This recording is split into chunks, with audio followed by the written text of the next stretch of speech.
Wow, 2025, what a year for parents, right? It was a lot, full of huge challenges, but also just incredible resilience. So today, we're going to unpack all of it. We'll look at the big trends, the really high stakes battles that were fought for our kids, and of course, the personal stories that really defined the year. So, when we ask this question, what did it really mean to be a parent in 2025? Well, it was about so much more than just the daily grind, you know? It was this year of huge shifts in how we think about parenting, of fighting for some really fundamental rights, and honestly, finding our people in the most unexpected places. So, yeah, let's get into it. All right, first up, let's take a look at the big picture. You could almost call it a new playbook for parents.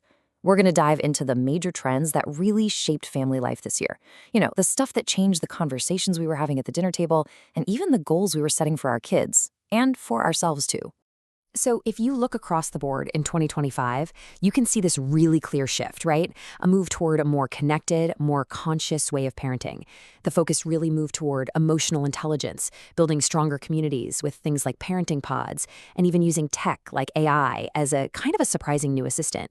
But there was one idea, one philosophy that really started to shine through: lighthouse parenting. Okay, so what is lighthouse parenting? I love this analogy. Just picture a lighthouse on a rocky coast. It doesn't go out and steer the ships, right? It just stands there, super firm, shining this powerful, steady light. It's a safe point of reference so the sailors can navigate the tricky waters on their own. And that is the core idea here. It's about being that stable, guiding beacon of support, not a tugboat that's trying to pull your kid through every single wave. And this whole approach, it's really a direct response to the whole helicopter parenting thing we've talked about for years. I mean, you can see it right here. Instead of hovering and managing every single little detail, the goal is to empower your kid to be self-reliant, to build with that resilience. It's a huge fundamental shift from being a constant supervisor to being a constant, reliable beacon of support. But look, for millions of families, 2025 wasn't just about trying out new parenting styles. It was defined by something way more fundamental. We're talking about a high-stakes fight for inclusion and for the basic right to an education. Remember that trend we just mentioned, personalized education? It's a fantastic idea, a wonderful goal. But what happens when getting there requires more than just a new app or a flexible schedule? What happens when it means you have to wage a full-blown legal and political battle against these huge systemic threats? And the scale of this fight, it was just massive. To give you a real sense of the grassroots power that was mobilized, just look at this number: over 650,000 messages sent to the U.S. Congress. And that's from advocates from just one organization, the ARC. This was not some quiet debate happening in the background. No way. This was a deafening roar from families all across the country. Yeah, and this quote from the ARC really captures the urgency of that moment. I mean, we're talking about critical supports, things like healthcare and special education, that were literally on the chopping block. Families were facing genuine, real fear. And advocacy groups like the ARC worked tirelessly to make sure that their voices, their stories, were right at the center of the national debate. And a central battleground here was the very existence of the U.S. Department of Education.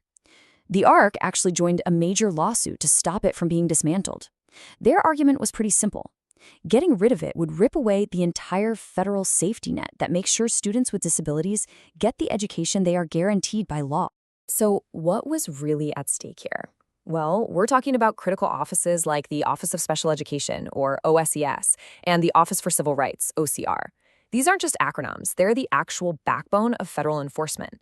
They're the ones who make sure schools are following the law, who distribute federal funding, and who investigate complaints of discrimination.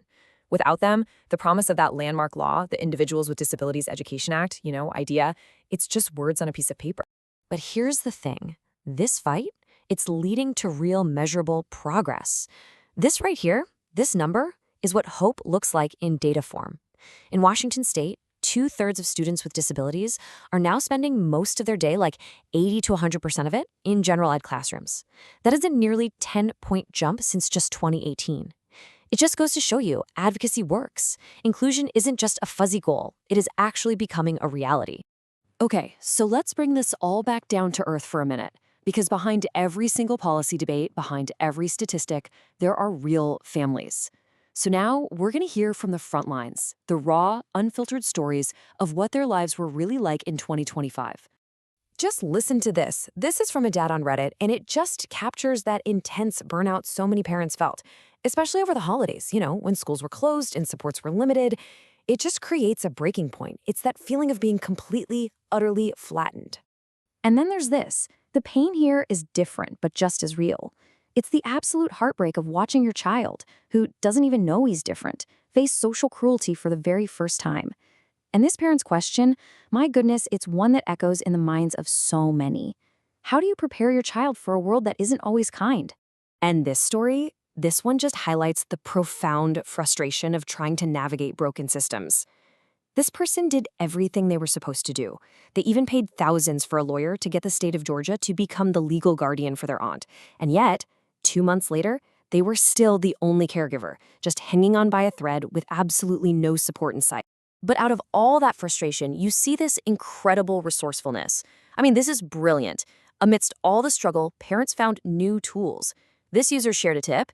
Take your child's IEP, that's their individualized education program, and run it through ChatGPT to help you find gaps and draft stronger, more effective emails to the school. It is just a perfect example of 21st century resilience, a really powerful mix of advocacy and technology.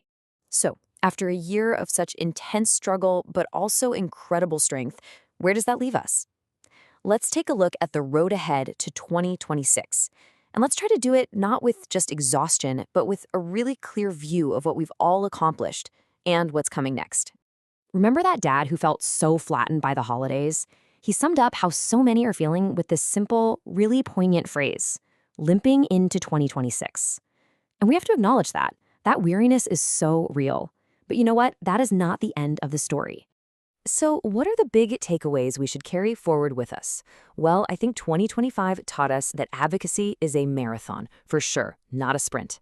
It proved that community, whether that's your local parent pod or just an online forum, is an absolute lifeline. And maybe most of all, it showed that the resilience of families is this powerful, truly unstoppable force for change, and that the progress we make is real, but it's something we have to be ready to defend always. And a huge part of being resilient is just knowing where to turn for help when you need it. For any family out there that needs some guidance, a really fantastic resource is the Special Needs Concierge at askstellano.org. They provide supports and they can help you navigate all these complex systems, so you never, ever have to feel like you're fighting these battles all on your own. So let's end on this thought. You've probably heard it said that a society is measured by how it treats its most vulnerable members. Well, the parents and advocates of 2025 showed us what incredible courage looks like. So as we all look ahead to 2026, the real question for every one of us is this: what part will you play in building a more inclusive, a more supportive world? Thanks for joining me for this Explain.